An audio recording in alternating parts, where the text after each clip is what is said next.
300메가와트 일렉트릭 미하인 원자로를 얘기합니다. SMR 쪽으로 많이 이동하는 추세에 있습니다.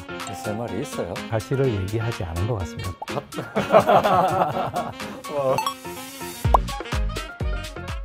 안녕하십니까. 저는 킨스에서 책임연구원으로 근무하고 있는 송성주입니다. 한국원자력안전기술원 개통평가실에 근무하고 있는 박상열입니다. 저는 92년부터니까는 33년째.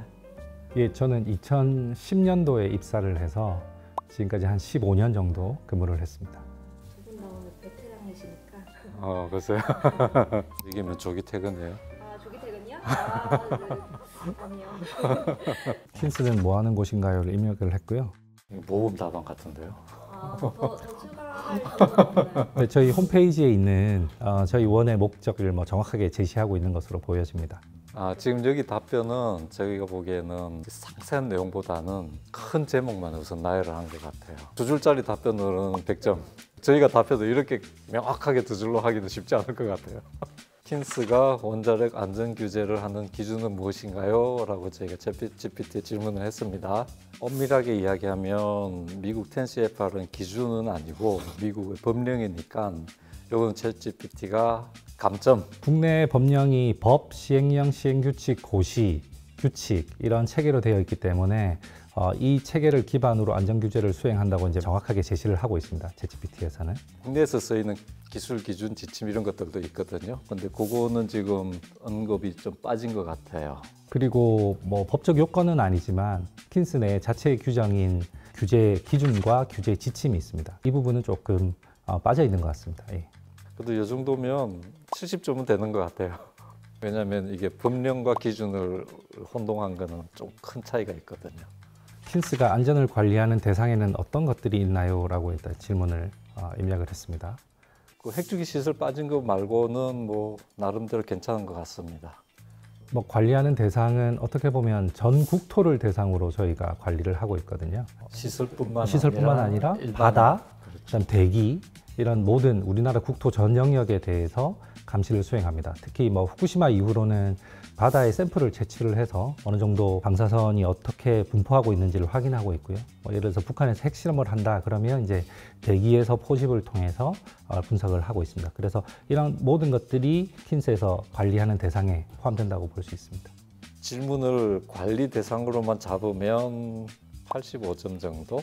근데 저희가 질문을 포괄적이지 않게 했으니까 90점 이상의 답변은 된다고 볼 수 있을 것 같습니다. 네. 그러면 1라운드는 승리한 예상하지 못했습니다. 알겠습니다. 후쿠시마 원자력 발전소처럼 우리나라 원자력 발전소도 폭발할 수 있나요? 라고 질문을 했습니다. 예, 아니요로 답을 안 하네요.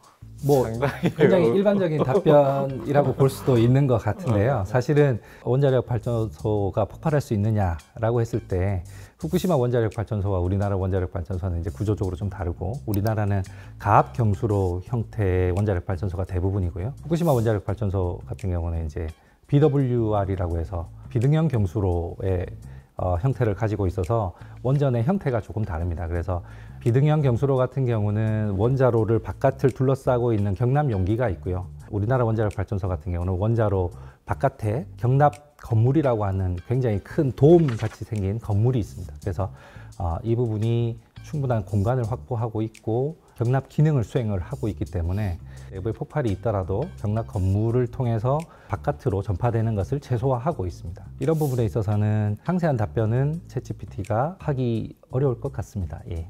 여기서 답변한 것처럼 후쿠시마와 같은 사고를 예방하기 위해서 강화된 안전대책이 마련되었다라고 답변을 했는데요. 이 답변은 훌륭한 것 같습니다. 왜냐하면 후쿠시마가 일어나고 국내에서는 국내 전원전 안전점검이라는 게 있었고요. 거기에서 도출된 문제점을 바탕으로 안전대책이 마련되었었고요. 그래서 지진, 해일과 같은 자연재해뿐만 아니라 인위적 재해에 대해서도 대비할 수 있는 대책이 마련되어 있습니다. 후쿠시마 사고를 통해서 저희가 배운 거는 자연재해는 우리가 상상한 것보다 커질 수도 있다. 그런 가능성을 완벽하게 배제해서는 안 되겠구나. 어느 나라도 마찬가지겠지만 원전을 짓기 위해서는 다중의 안전 설계들이 포함되어 있고요.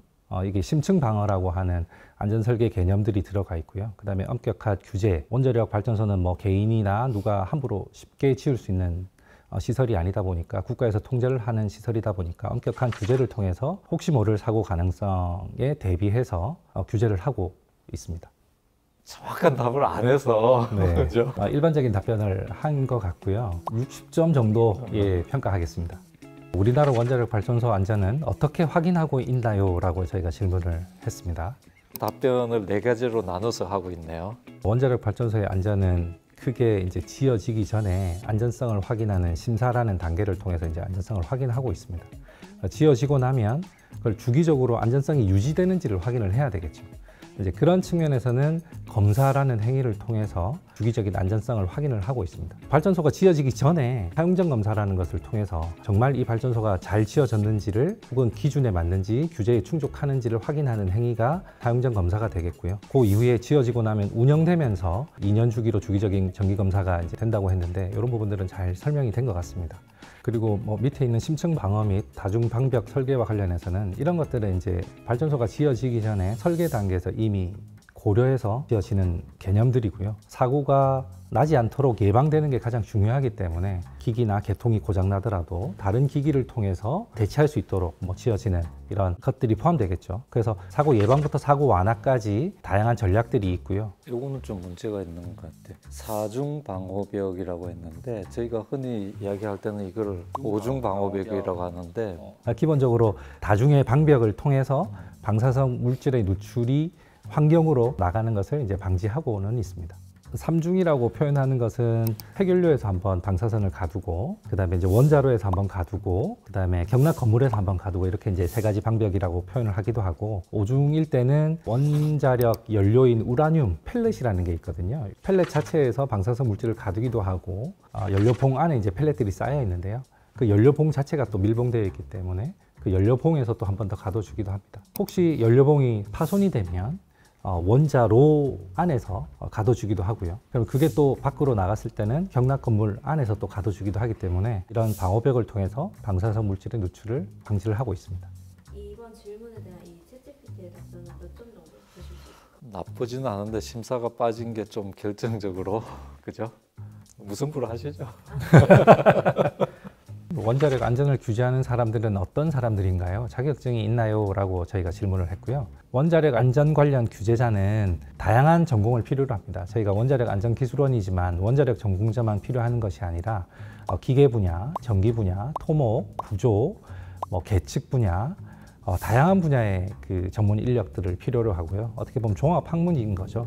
특정 기관의 훈련과 특정 기관의 교육, 그다음에 이런 것들을 통해서 검사자 자격증을 획득을 하게 되면 그때부터 이제 본격적으로 검사자로서 업무를 수행하게 됩니다. 챗GPT 답변이 일부 분야는 원자력 기사, 방사선 관리자 등의 자격증이 요구되기도 합니다. 이렇게 되어 있는데 이거는 사업자에 해당되는 사항이에요. 검사를 하려면 정부에서 인정하는 검사원 자격증을 받아야 돼요. 마침 가지고 왔네. 이런 거. 예. 검사원 자격증은 정부에서 이걸 여기 있어야만 검사가 법적으로 유효한 걸 인정을 해요. 이 자격증을 받으려면 일정 시간 이상의 검사 교육도 받아야 되고 또 유지를 하려면 연간 몇 시간 이상 교육도 받아야 되고 2년인가 3년인가 킨스에 들어와서 검사를 따라다니면서 소위 말하는 실습 그런 걸 해야 이 자격증이 주어집니다. 이번 질문에 대한 챗GPT. 이건 결정적으로 사업하시는 분들이 필요한 자격증이 요구되기도 한다고 해서 이건 빵점. 이번 2라운드는 승리. 네,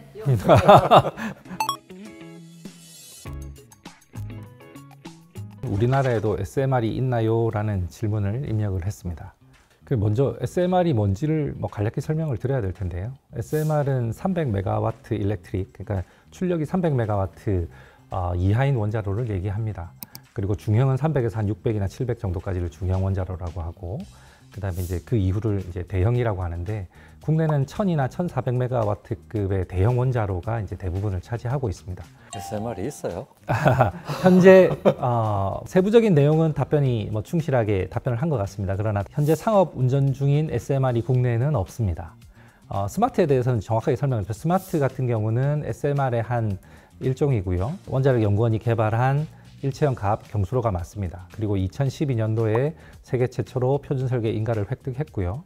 이 스마트 원자로에서 조금 개량을 해서 스마트 100이라는 원자로를 설계를 했고요. 스마트 100 원자로에 대해서 표준 설계 인가를 신청을 해서 심사를 받아서 작년 9월에 표준 설계 인가가 발급이 되었습니다. 그리고 ISMR 같은 경우는 현재 개발 중인 것이 맞고요. 여기에 나와 있는 정보들은 현재 개발 중인 정보와 동일한 것으로 제가 보여집니다. 그리고 2030년대 상용화를 목표로 하고 있고 현재 킨스에서는 사전 설계 검토라는 것을 통해서 안전성을 사전에 지금 확인을 하고 있습니다. 그다음에 SFR 같은 경우는 한국원자력연구원이 이미 이제 개발한 것으로 알고 있는데 이 부분에 대해서 인허가가 신청이 된 적은 없습니다. 다만 타피컬 리포트라고 해서 이런 부분을 통해서 이제 부분적으로 특정 주제 기술 보고서를 제출해서 안전성을 저희가 검토를 하고 있는 것으로 알고 있습니다. 활용 분야에 대해서도 전력을 꼭 생산하는 것 외에도 수소 생산, 지역 난방, 해수 담수화 뭐 이런 것들로 활용될 수 있다라고 했는데요.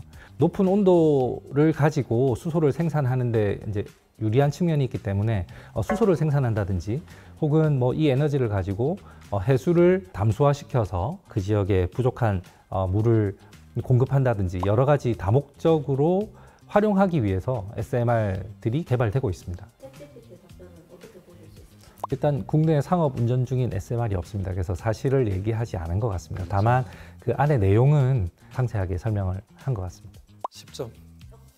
아니 왜냐면 팩트가 틀렸잖아요. 저는 한 50점 줄 수 있을 것 같습니다. 너무 많이 주는 것 같아. 완벽하게 줬습니다. 두 번째 질문입니다. 차세대 원자로로 주목받고 있는 SMR 안전도 킨스에서 담당하나요? 라는 질문을 했습니다.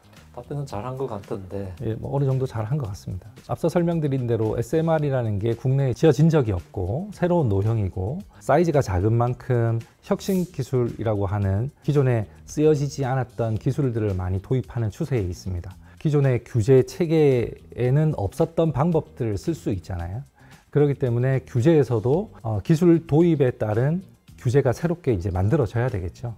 그래서 킨스는 SMR을 규제하기 위해서 킨스의 심사 기준과 심사 지침을 이제 SMR에 맞게 개발을 하고 있습니다. 이 답변은 저는 조금 이상한 것 같아요. 기존 원자로와 유사한 구조. SMR도 이제 원자로의 한 형태다 보니까 기존 규제 체계와 180도 다른 규제 체계를 가질 거라고 보여지지는 않습니다. 지금까지 개발되는 노형의 대부분은 경수로형 SMR이고 지금 국내에서 운영 중인 대부분의 원전은 경수로형 원전이기 때문에 그런 측면에서는 상당 부분은 적용될 수 있는 부분들이 있고요. 일부 SMR의 특징이라든지 혁신적인 기술에 대해서는 별도의 규제 체계가 있어야 되겠죠. 비겼다고 봅시다. 우리 얘기하네. 네. 우리나라의 원자력 안전이 잘 관리되고 있는지 궁금한데 어디서 정보를 확인할 수 있나요? 라고 질문을 했습니다. 공식 기관 웹사이트를 언급을 하고 있어요. 원자력 안전위원회하고 원자력 안전위원회가 운영하고 있는 안전정보공개센터. 거기에 들어가시면 현재 진행되고 있는 모든 원자력 관련 심사, 검사 현황, 개발 현황이라든지 사건, 사고 정보 이런 것들이 다 공개되어 있습니다. 그러니까는 꼭 공개할 수가 없는 영업 기밀, 뭐 기술 기밀 그런 게 아닌 이상은 기본적으로는 다 공개를 하고 있어요. 들어가서 찾아보시면 웬만한 정보는 다 보실 수 있고 만약에 거기서 정보를 찾을 수가 없다면 실제로 질문하셔도 돼요. 저희가 공개할 수 있는 자료 다 찾아서 알려드리니까 관심을 가지고 오셔가지고 찾아보시고. 아울러 뭐 저희 킨스 홈페이지에도 이와 같은 정보들이 상당히 많이 포함되어 있기 때문에 킨스 홈페이지에도 이제 방문하셔서 이런 정보들을 확인하시면 좋을 것 같습니다. 그러면 이번 질문에 대한 이 챗GPT의 답변은 짧은 답변으로서는 뭐 이 정도면 충분하고 근데 조금은 좀 아쉽네요. 웹 주소가 없네. 그게 제일 중요한 건데. 원자력이 충분히 때문에 오늘 이 챗GPT가 되게 어떠셨는지 한번 소감 먼저 말씀해 주세요. 하면서 느낀 점은 챗GPT가 그래도 광범위한 내용에 대해서 잘 요약 정리를 해준다라는 장점이 있다라는 걸 확인은 한 시간이고요. 다만 챗GPT의 정보가 모두 정확한 것은 아니니 그것을 가려내는 본인의 능력이 더 중요하다라는 생각을 다시 한번 했습니다. 중요한 건 챗GPT는 러닝이잖아요. 그래서 잘못된 정보가 계속 쌓이면 결국 답이 오답이 나올 수 있어요. 그래서 저는 이제 챗GPT는 1차적으로는 활용을 하시되 정확한 정보인지 여부는 저희 같은 킨스 이런 데 확인을 하시면 더욱더 올바른 정보를 취득하실 수 있지 않을까 생각을 합니다. 킨스 많이 사랑해 주세요. 여러분 사랑합니다.